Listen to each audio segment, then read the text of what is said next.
दर्शायला लागला. तर मेघराजांना वाटलं आज आपण त्या गोपाळ कृष्णाचं दर्शन घ्यावं. धो धो मेघराजावर दर्शायला लागला. यमुनेलाही असं वाटलं आपण हे वाहत असताना पुन्हा असा योग येणार नाही. गोपाळ कृष्णांचं चरण क्षालन आपण करून घ्यावं. वसुदेव त्या यमुनेमध्ये प्रवेश करतायत. यमुनामध्ये प्रवेश करत असताना पाणी वाढवायला लागलं. वाढत वाढत पाणी नाकापर्यंत आलं, डोळ्यापर्यंत आलं. वसुदेव मुन्ना तेव्हा त्या यमुनेच्या जळाचा स्पर्श त्या भगवान गोपाल कृष्णांच्या चरण अरविंदावरती झाला. चरण प्रक्षालन झालं आणि यमुनेनं फुलं टाकू नका. बाबांनी सांगितल्यानंतर फुलं टाका. फुलं कोणी टाकू नका. वसुदेवांना रस्ता दिला आणि वसुदेव त्या यमुनेमधून त्या नंदाच्या घराकडे निघाले. नंदाच्या घराला घराला नंदाच्या घराला नंदाच्या घराला घराला नंदाच्या घराला बजरे गोपाला बजरे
वसुदेवाने कृष्णाला डोईवरती घेतलं.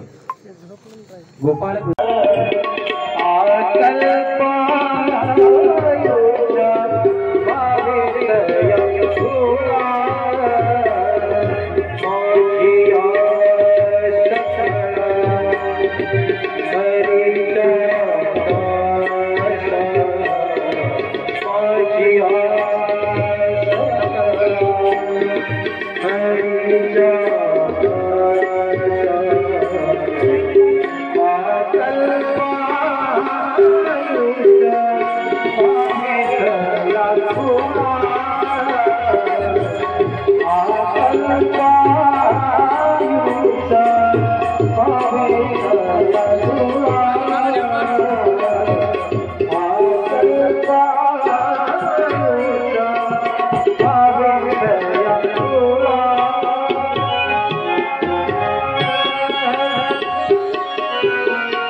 एक मुलगी त्या साखरेजवळ उभे करा.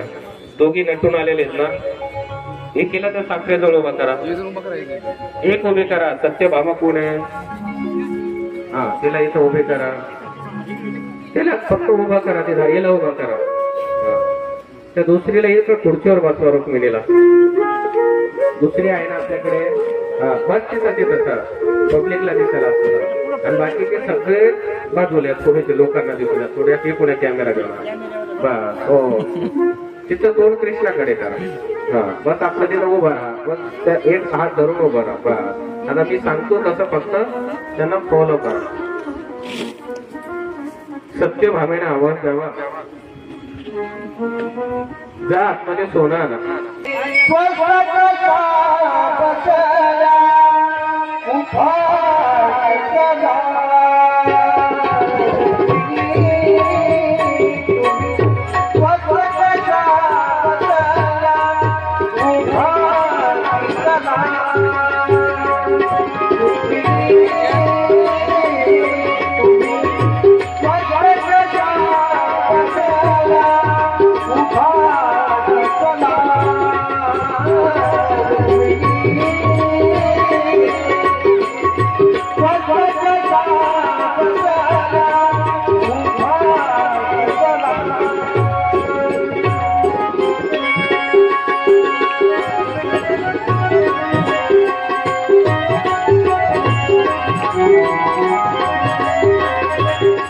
सत्यभामा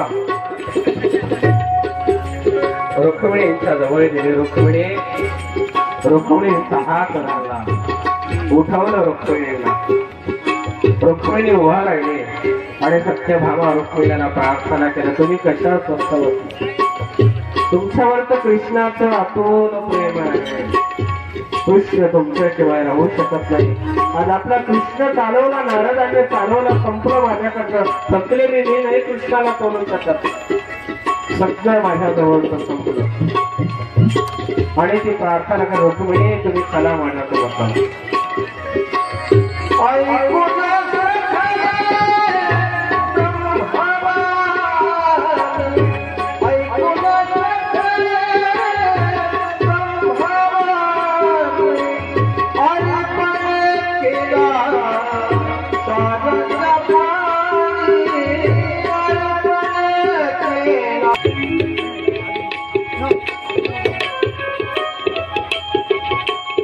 आणि चमत्कार झाला. कृष्ण तोलला गेला.